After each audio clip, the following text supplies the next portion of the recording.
noite, Xando. Boa noite, pessoal. Eu acho pertinente, assim, mais uma vez eu vou jogar assim, chover no molhado. Quando eu falo, eu brinco muito quando a gente vem para a mentoria, eu falo que você deve ter algum espião, alguma coisa assim lá dentro da minha agência, que você sempre traz alguma coisa de algo que está acontecendo pontualmente ali, dentro da minha história, dentro da minha realidade. Eu achei bastante pertinente essa questão, a questão da cultura. E quando você fala de meta das metas, para mim eu substituiria essa meta das metas por cultura. Eu acho que quando a gente fala desse propósito, como eu vou conseguir envolver toda a equipe num único propósito, num único objetivo, né? Para mim a meta das metas é exatamente isso. É um caminho longo, é um caminho árduo a gente conseguir isso, porque a gente tem até a estatística dos 76% de desengajados, e você, através de um trabalho, você vai conseguir engajar um, engajar outro e tal. E aí eu trago até como uma ilustração, e aí até como uma pergunta, desafio, hoje, até pegando uma realidade atual, eu consigo ter a minha equipe de varejo totalmente engajada. E eu não tenho a minha equipe de gerentes, os encarteirados, 100% engajados, né? E o dilema é, onde eu mais preciso de ter esse engajamento, eu não tenho. Essa é a grande dificuldade. Então, assim, talvez porque já tem um tempo de estrada, talvez já tem algumas crenças limitantes que você consegue mudar essa forma dessas pessoas pensarem, é um pouco mais difícil do que lá com essa turminha que está chegando agora, né? Mas é o nosso grande desafio, e é o meu desafio, é eu conseguir fazer com que toda a agência esteja engajada no único objetivo. Legal, Mauro, ótima reflexão no sentido assim, né? Primeiro que a gente entende que quando a gente cria o propósito e a cultura do porquê devemos fazer, primeiro a gente compensa boa parte do desempenho individual, porque primeiro, a gente para de esperar o super-herói, né? Toda agência que tem time, toda agência que tem um propósito maior, que consegue conectar, as pessoas, elas param de querer só elas se destacarem, só elas atingirem, e elas passam a entender que o pouco, mesmo que limitado, ou talvez mesmo que sem a vontade necessária, ou a proatividade que exija o momento, mas ela sabe o porquê que ela está contribuindo um pouquinho, ela tem o porquê contribuir um pouquinho. Então, todas as vezes que a gente cria essa capacidade de cultura, de propósito, a gente compensa um pouco o individual, a gente compensa um pouco os super-heróis que a gente tanto deseja, né? A gente olha para um ou dois, três lá na agência e fala, poxa, eu queria que todos fossem assim, meu problema terminaria. Mas é fato, né? Eles são fora da curva, eles são vocês amanhã.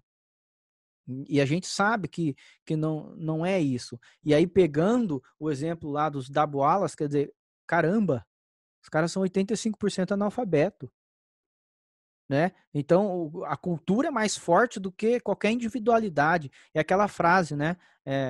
Que eu coloquei até no workshop lá gratuito, na mentoria, que nenhum de nós é mais forte, é mais esperto do que todos nós juntos. Né? Não é possível que seja. E aí começa o primeiro ponto. Em relação a eles serem mais maduros, com certos vícios, certamente isso acontece. Certamente o americano, eu vou trazer ele em algum momento nossas mentorias fechadas, vão ter o prazer de conhecer o americano que é até hoje, né, meu mentor de conteúdo, o cara que me orienta em muita coisa. Ele sempre fala assim, estamos entre líderes, né? Pode falar a verdade, né? Pode fechar a porta e falar a verdade. Então, ele fala isso, que a coisa mais difícil é o líder liderar outro líder. Porque a pessoa vai ficando calejada, ela vai ficando veiaca, ela já tá com os vícios, ela já tá com o jeito dela que também dá certo, e muitas vezes ela não tem uma facilidade de aceitar a hierarquia, ou ela acha, isso acontece muito, muito, muito, em boa parte das agências, porque o cara traz o resultado, acha que tudo tem que se sujeitar a ele, inclusive a cultura do banco. Aí eu trago, ele que se vira aí para corrigir os processos, ele que se vira aí para dar um jeitinho aí para não dar problema. Eu estou trazendo. Eu que fiz a meta bater, se não sou eu, não ia bater a meta. E aí, obviamente, o cara vai se empoderando da forma ruim até, mas ele sabe que ele entrega. Então, a gente tem esse gap, né? Essa vala entre o que eu posso fazer e o que eu deveria fazer. Agora, o que nós vamos ver hoje, nesses próximos passos de como criar grupos eficientes, como fortalecer a cultura, é justamente este segredo que eu confesso a vocês que antes de me aprofundar para trazer aqui para vocês, eu também tinha essa percepção que era, não, é só ter um cara que manda bem demais na liderança, é só ter uma galera conectada, com boa estratégia, com boa iniciativa, papapá, que o grupo fica forte. É fato.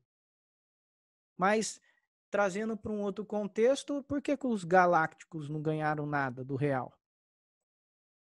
Tinha mais forte do que aquele grupo? Não existia. Era um grupo dos sonhos, Dream Team. Às vezes não ganha. E a gente está sempre esperando isso. Ah, se eu trocar essa peça por essa, se eu fizer aquele cara render do jeito que, se ele me escutar, nós vamos bombar. E nós vamos perceber que o que conecta essas pessoas, esses grupos, são pequenos detalhes. A gente vai ver hoje como eu faço para despertar este senso de propósito. O que cá entre nós não é algo de se fazer no banco. Não é um lugar que você olha e fala. A cultura contrária é muito forte. A cultura da exploração, do bicho-papão, dos bancos exploram. Isso tá no ar. Isso está no cliente que chega falando. Isso está no sindicato que fala às quatro ventos. Tem hora que eu falo, cara, mas deixa eu entender. Vocês jogam contra ou a favor a empresa que trabalha? Não estou entendendo o negócio. Porque se for para jogar contra desse jeito, sai, cara. Vai para um lugar que você seja feliz. Mas você não pode, bem popularmente falando, você não pode todo dia ficar cuspindo no prato que você come todo dia. E tem gente que nem essa noção tem. O cara vira as costas e quer ferrar o banco. O cara vira as costas e quer ferrar o banco. É um negócio maluco isso, cara. Maluco, maluco.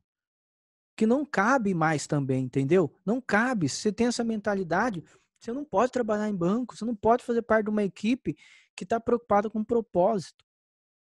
Então, quando a gente olha para algo maior, para o propósito, vai caber muito a você, gerente, achar e ter a sensibilidade para falar qual vai ser o nosso. O que eu posso despertar neles? Não é de um dia para o outro, como o Mauro disse, é um trabalho árduo. Mas assim como você um dia começou a regar alguma árvore e ela era pequenininha e hoje você olha e fala, cara, é assim que faz. Não é mágica, mas também não fazer nada.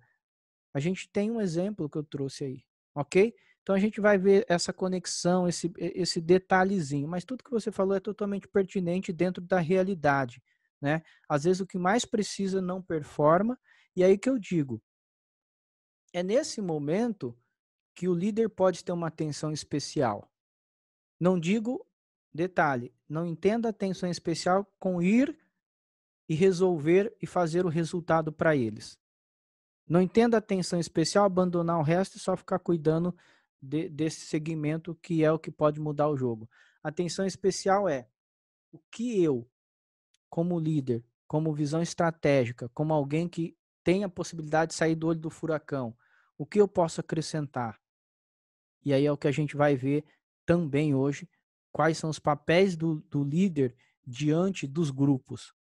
Ok? Mais alguém? Vamos lá? Mais uma pergunta aí para a gente explorar. Boa noite, gente. Boa noite, Xandro, Noélia. Oi, Noélia, boa noite. Essa frase é bastante profunda, viu? A cultura é mais forte que o meio. E assim, sabe, eu tenho vivido isso, e pegando assim um gancho do que o colega falou, o Mauro, eu tenho vivido essa situação onde os gerentes estavam, né? Graças a Deus, acomodados, né? Em busca das metas, em busca dos objetivos nossos em comum. E por conta da pandemia, eu comecei a analisar, né, a performance de cada um, e aí foram voltando aos poucos, né? E tem umas duas pessoas, né, dois gerentes que são muito bons. Então, esse pessoal novo que o colega citou, né, que são os assistentes, eu engajei junto com esses gerentes que são bons, e eles estão fazendo um trabalho belíssimo. Então, aquelas ovelhas negras estão se sentindo sem chão. Estão se sentindo sem chão. E o que é que eu já estou percebendo? Que eles já estão buscando.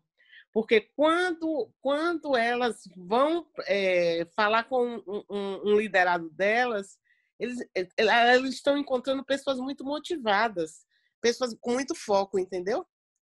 Então, assim, o entendimento da pessoa, aquela coisa dos 76% mornos, a gente está buscando esquentá-los, né? Então, assim, essas pessoas que estão velhas que eu digo assim, velhas de pensamento, velhas ai meu Deus, não adianta se matar, não adianta isso, não adianta aquilo, está se perdendo no brilho dos outros e já está começando a se movimentar. Então, eu queria partilhar isso com vocês e para dizer que a gente deve sim estimular esse povo novo da responsabilidade que funciona. E essa coisa da cultura é mais forte que o meio, isso vai ser minha frase. Obrigada. Muito bacana, Noélia, muito bom. Belo exemplo, eu acho, porque é aquela tal da competição saudável, entendeu? Porque quem tem o mínimo de brio, quem tem o mínimo de autoestima, de espírito competitivo, ele não aceita. A verdade é essa. A hora que a gente vê e fala, caramba, como é que esse cara aí conseguiu, né? Eu brinco até que esse americano que é meu mentor de conteúdo, a hora que eu vi, eu conheci ele há uns 7 anos, mais ou menos. E aí eu falo, cara, não é possível. Como é que o cara... Aí eu olhei e falei, bom, se esse cara consegue, por que eu não posso fazer? Por que eu não posso estudar igual ele? Qual que é a diferença? É só comprar e ler do mesmo jeito, é só pegar e fazer. Então é aquela coisa gostosa de você falar, eu também vou ser assim um dia, eu também. E aí quando aqueles que achavam que estavam lá, que eles sentem, as pessoas sentem. Porque ela fala assim, poxa, não pode um moleque desse produzir mais que eu, né? Não pode o cara que chegou ontem, como é que... Até ele se sente ameaçado mesmo, no sentido de produtividade, né? Porque fala assim, ué, como assim o cara, moleque desse de 20 anos aí tá entregando mais que eu que tenho acesso aos grandes clientes, eu que isso, eu que aquilo, e aí isso é saudável, né? E essa ideia de que aqueles, né, que são bons, e vocês vão ver, isso faz parte.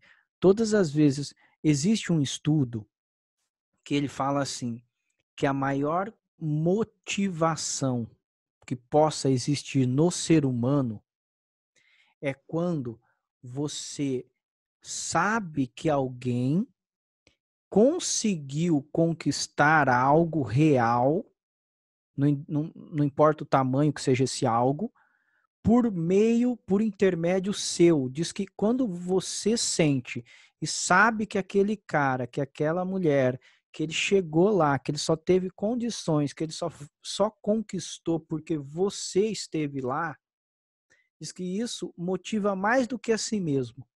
O fato de, então, é isso que conecta as pessoas, é isso que faz com que esses que estão ensinando enxerguem neles e muitos veem assim, né? Ah, alguém me ajudou, então é reciprocidade, então eu também vou ajudar. Alguém fez por É. mim, então também vou fazer. E Legal, só para pessoal? fechar essa Pode história só para fechar isso aí, essa gerente que estava desmotivada, que está, né, ainda, saiu de férias, e eu deixei uma das assistentes, não assim, assumindo a carteira de fato, de direito, aliás. Mas assim, eu dei a ela a carteira e fiquei acompanhando de longe e pedi a outra colega também que desse respaldo a ela. Ela deu um show de bola, menina. E depois, no final, né, porque a gente trabalha lá, cooperativa de crédito, a proximidade com os diretores. Um dia eu chamei ela junto com o diretor e ela veio agoniada, pensando que seria uma bronca, alguma coisa assim, porque o diretor chamar, né, gerente geral. E aí eu dei o feedback a ela sobre isso aí. E aí esse grupo novo está se sentindo assim muito forte e está incomodando os outros. Isso que é importante. Bacana, legal. Bom, vamos lá, então vamos dar continuidade aqui. Eu vou trazer para vocês, para essa primeira etapa, como a gente sempre tem feito, né? Eu vou trazer para vocês uma ferramenta que vocês vão aplicar, tá? Deixa eu... Que tem a ver com a questão do propósito, tá? Então a gente, deixa eu ver... Aqui, achei. Deixa eu colocar aqui. Não vou explicar todo, depois vocês vão ver com calma, que tá aqui embaixo, aqui no PDF, você baixa o PDF, e aí vocês vão aplicar isso na prática, tá bom? É muito simples de entender, não tão simples de fazer, mas vamos lá. É isso aqui, ó, tô colocando aqui para vocês. Então aqui, é um gerador de propósito. Em que consiste isso? Primeiro, para dar essa ideia do propósito, né, da meta das metas aí, o que a gente vai fazer? Promover um café da manhã com as reflexões abaixo e futuramente busque objetivos, né, maneiras de reforçar os valores, anseios e sonhos apresentados durante esse café. Vai ser um dia especial que você pode fazer. Achando, se eu já fiz, mas calma, você vai fazer com esse objetivo. Então, coisas que as pessoas podem até ficar sem resposta, não vão entender, pode até ficar, mas é isso que você vai fazer. Primeiro, por exemplo, pergunte às pessoas: por que decidiu banco? Por que banco? Peça sinceridade, não precisa ser bonito, mas sim verdadeiro. Por que banco? Já é o senso em comum, né? Por que a da cultura? Tem que saber o porquê, né? Até o dia de hoje, o cargo, as realizações, recompensas, está bom? Aqui você vai apenas monitorar e melhorar, ou se quer subir, ou se quer crescer, é isso que você vai fazer. O que essa pessoa quer, né? Até aqui. Então você vai monitorar, vai melhorar, o que é isso? O que você vai fazer, tá? Não é para conduzir nada motivacional, não é para induzir o cara a falar, eu quero subir, eu quero crescer, não é para nada disso. O objetivo é entender a real satisfação dele, tá? Em dele fazer a própria função. É isso que a gente vai ver. Enfim, aí tem os 5 pontos aqui, eu não vou aprofundar, eu quero que você olhe isso aqui com calma, que é uma ferramenta, é um gerador de propósito. Então, basicamente, isso vai funcionar da seguinte maneira: você vai fazer uma reunião com eles, e nessa reunião você vai conduzir a extrair da sua equipe coisas que eles não têm o costume de fazer. Dá aquela engasgada, não vai saber responder, alguns vão se assustar, vai falar qualquer coisa, tá tudo certo, não tem problema. Mas é começar a, sabe, o marco zero da cidade, que seja o teu marco zero como construção de propósito, construção de cultura forte. Que seja o seu marco zero. Essa reunião, você se prepara bem para ela. Nós vamos ver aqui até o final como gerar esse clima, como conduzir isso. Não só para a reunião, mas para todas as reuniões, tá bom? Então, depois você baixa aqui, ó, o PDF em relação a esse gerador de propósitos. São coisas simples, perguntas simples, mas é tão simples, que é difícil de responder. Sabe aquele tipo de coisa que as pessoas vão virar para você e vai falar assim, ó, não imaginava. O Camilo está perguntando aqui, Xando, faz em grupo ou no individual? Ótima pergunta. Camilo, na verdade é assim, você vai fazer isso em grupo, tá? Ah, se a agência for muito grande, vai ter que fazer em etapas ou talvez distribuir para os caras escreverem. De repente tem lá 25, 30, 40 pessoas. Tem agência muito grande, agência porte grande, porte A aí em algum lugar, que tem facilmente 30, 40 pessoas. Daí não dá para escutar todos, que não dá tempo. Neste caso, você distribui folhas, você pode até digitar as perguntas e pedir para a galera responder previamente, e depois que eles responderem, aí você abre o debate. Se você quiser até, você pode mandar um dia antes para eles levarem preenchido. Eu, particularmente, acho que fica mais artificial, né? Porque o cara vai querer falar bonito, papapá. Eu prefiro que escutar ali no impulso, né? Porque no impulso vem muita verdade, mas também não impede. E se for uma agência grande, então você distribui, cada um responde o teu. O mais importante é tentar escutar alguns pontos de cada um, tá? Repito, se a agência é grande, não dá para todo mundo falar os 5 pontos. Você pode ir alternando os pontos que você quer ouvir para dar essa sensação, porque os 5 pontos nos levam a tudo que foi falado até agora, tá? Ah, se a agência é 15, 10, 8, 20, a média aí, dá para fazer com todo mundo, na boa, beleza? Então, não esqueçam de utilizar isso aí, tá bom? Voltemos aqui à prática e agora, atenção, peço atenção de vocês, porque nós vamos aprender a fazer isso e já vai servir, tá? Tá, gente? Para essa reunião que vocês vão fazer também, já vai servir para isso. Esse estudo foi um estudo feito, né, na universidade na Austrália, de South Wales, universidade australiana. E aqui, ó, eles infiltraram de propósito uma ovelha negra. Na verdade, o estudo chama maçã podre, mas eu gosto da ovelha negra porque a gente está usando essa temática aqui. Então, eu dei uma adaptada, eu rebatizei de é uma ovelha negra que estava infiltrada. Qual que era o objetivo deste cara, desta ovelha negra? Era sabotar o desempenho dos grupos. Estava ali só para isso, para sabotar o desempenho dos grupos. Então, eles separaram, eu vou explicar aqui, e agora que a gente começa a prestar atenção, por quê?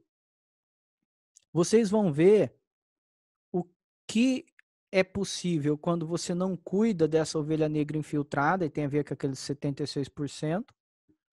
O que acontece quando você não cuida, e o oposto também é verdadeiro. Quando se tem um líder forte, como que ele faz fluir as coisas. E é em cima desse estudo, principalmente, que a gente vai aplicar, que a gente vai colocar em prática a condução de grupos, a transformação dos grupos comuns, de pessoas comuns, em resultados super eficientes. Lembrando, o que é o pontapé inicial? Senso de pertencimento. É disso, essa é a espinha dorsal hoje deste módulo, desse encontro.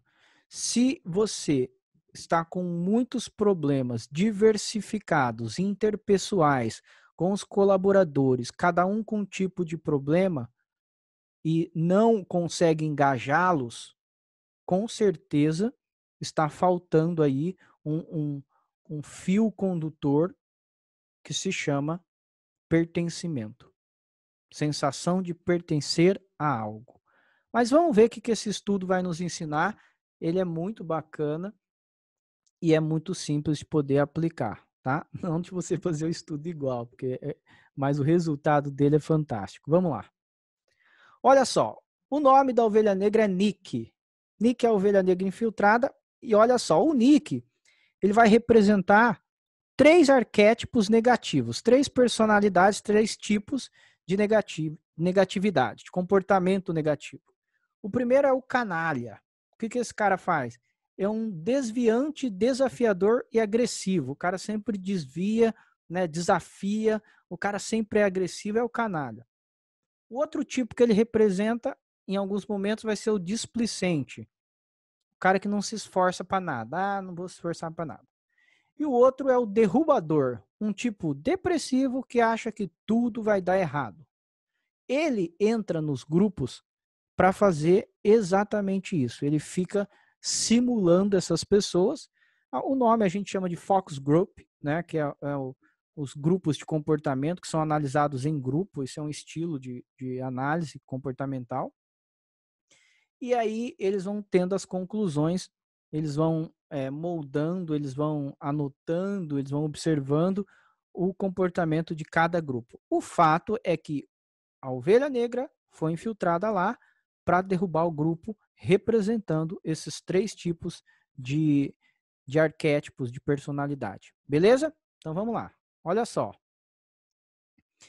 O Nick interpreta esses papéis em 40 grupos de 4 pessoas encarregados de desenvolver um plano de marketing para uma startup. A ideia é, o desafio, um plano de marketing para uma startup.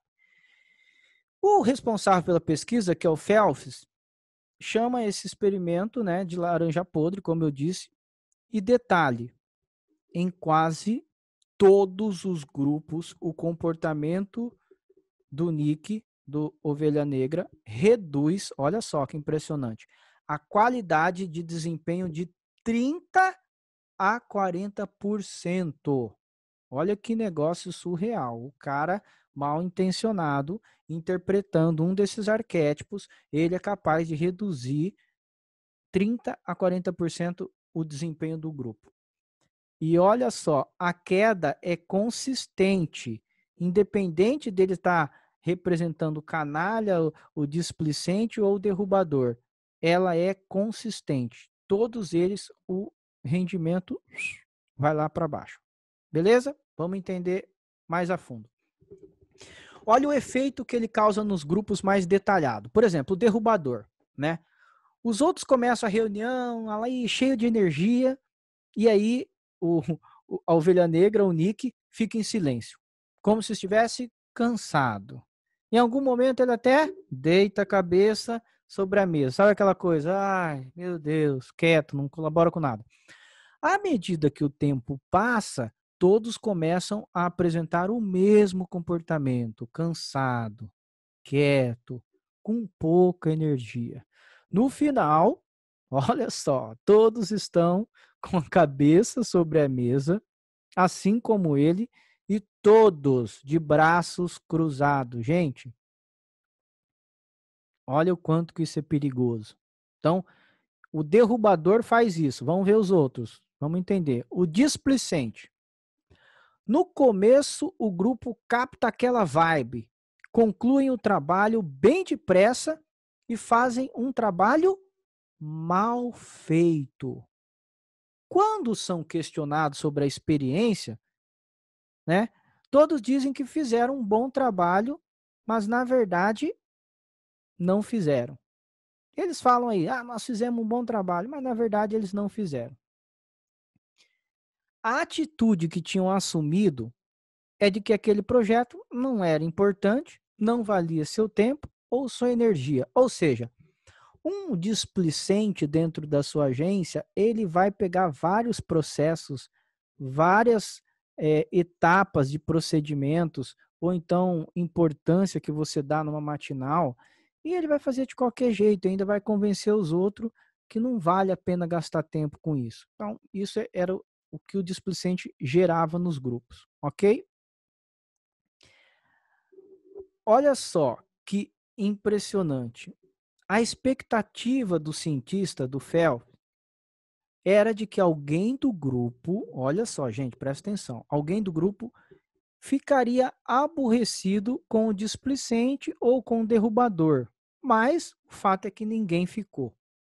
A reação das pessoas era: tudo bem, se é assim que vai ser, então também seremos. Entre o displicente e o derrubador. Então, ninguém brigava com o cara, falava assim, meu, por que ele tá fazendo isso? Meu, por que você tá aí? Mal começou, você já tá com a cabeça baixa, já tá quieto, você não ajuda ninguém. Pô, por que você quer fazer de qualquer jeito? Vamos levar a sério a tarefa. Ninguém peitou o cara. Em nenhum dos dois arquétipos. E aí, lembra? 76%, né? Lembra deles? Dos mornos.